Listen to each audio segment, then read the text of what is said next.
Zabracus here, and today we are going to be going over the colors in Magic: The Gathering, and well, their code names and what they mean. So whether you are new to the game or you're a veteran, this is pretty information in general, particularly when you are deck building. So be sure to upvote the video if you like it, and definitely subscribe to the channel to stay up to date on any of my future videos. Alright, now, first, let's go over the obvious. There are 5 different colors or factions to Magic. There's red, black, blue, green, and white. And when referring to the cards, as far as decks go, red equals R, black equals B, blue equals U, green equals G, and white equals W.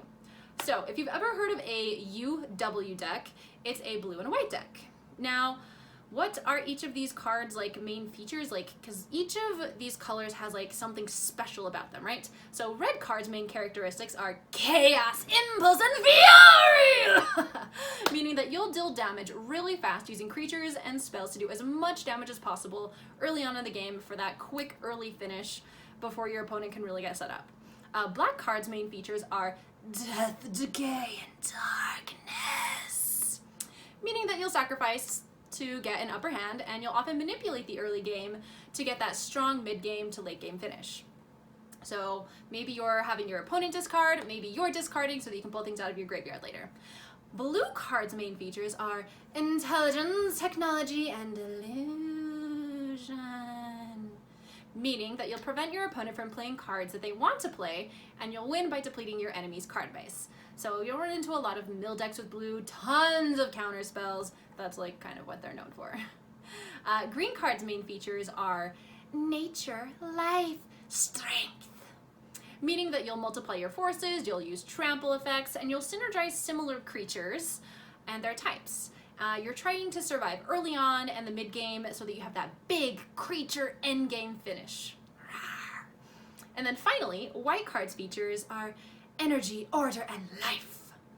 Meaning that you'll heal yourself and you'll enhance your creature's toughness and strength, and you'll generally win primarily using lower cost cards. And so you'll enhance those cards and you'll just take down your opponent with probably 100 life. Now, something to note with all of this is that there are allied colors and there are enemy colors. The allied colors for a particular color refers to the colors directly adjacent to it, as shown on this lovely little color wheel. And enemy colors are then the colors that are, well, not adjacent to it. It's pretty straightforward. This bit of information will come in handy a little bit later. So when it comes to decks, any deck that is a single color deck is called mono plus that color, mono meaning 1.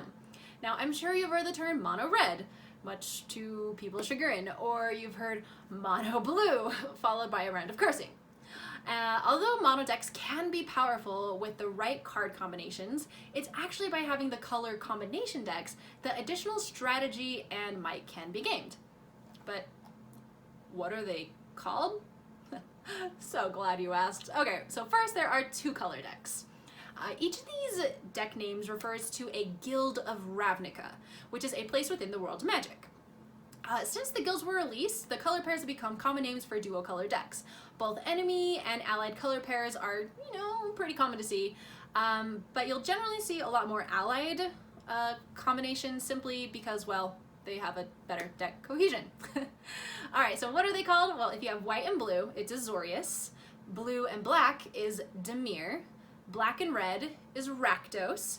Red and green is Gruul. Green and white is Selesnya. Such a fun word. White and black is Orzhov. Blue and red is Izzet. Black and green is Golgari. Red and white is Boros. And green and blue is Simic. Now, each color combination generally has a particular set of characteristics to it. For example, most Gruul decks will have a combination of smaller hasted creatures along with spells for early game and maybe some bigger creatures and spells for, the mid game. Whereas a Dimir deck is generally going to have a balance between early game control spells and creatures to make way for late game spells and creatures. Alright, now, onward to the 3 color decks!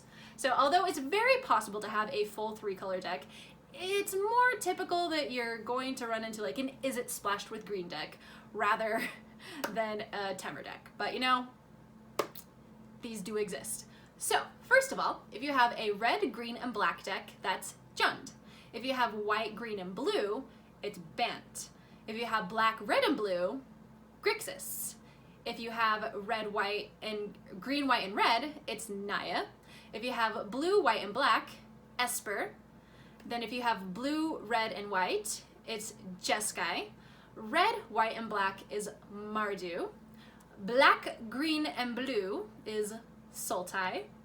Green, blue, and red is Temur. And then white, black, and green is Abzan. And there's also some like informal kind of slang uses. So maybe someone has a red, white, and blue deck that's there. Is there USA Team America, America, America, Patriot deck, or you know, some variation of America. Sometimes it'll be called that. Or if maybe you'll run into a red, white, and black deck and you've heard Borzov. So that's also something that's a little slangy. Or if you've ever heard of a Grizzit deck, it's referring to a red, green, and blue deck.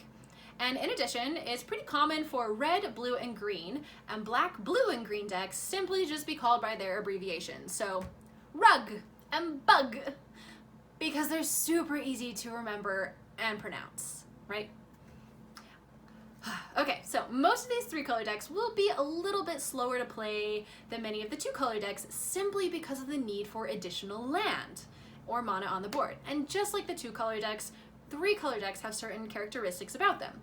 So Grixis and Esper decks are generally pretty control heavy for the beginning and mid-game so that they can ramp up for their big spells and creatures and planeswalkers for the end game.